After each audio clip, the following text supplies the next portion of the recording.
সন্তান মানুষের জন্য কল্যাণকর, আবার এই সন্তানই মানুষের জন্য ক্ষতিকর।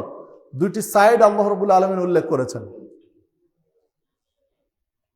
তো যদি আমরা সেইটি বিশ্লেষণ করি তাহলে দেখুন, আল্লাহ রাব্বুল আলামিন কোরআনুল কারীমের মধ্যে সন্তানকে বলছেন আল মাল ওয়াল বানুনা জিনাতুল হায়াতিদ দুনিয়া।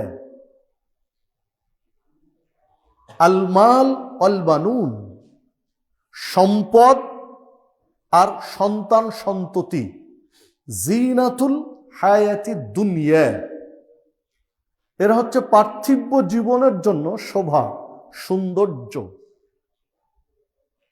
সম্পদ এই পৃথিবীর জীবনের জন্য, মানুষের জন্য শোভা বর্ধনকারী, সৌন্দর্য বর্ধনকারী একটা বস্তু সম্পদ, আল মাল আল বানুন।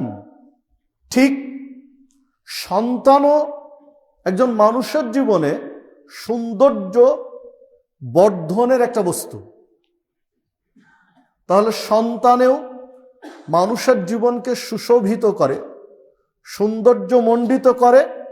ঠিক সম্পদও মানুষের জীবনকে সুশোভিত করে, সৌন্দর্যমণ্ডিত করে, যা আল্লাহ রাব্বুল আলামিন উল্লেখ করলেন।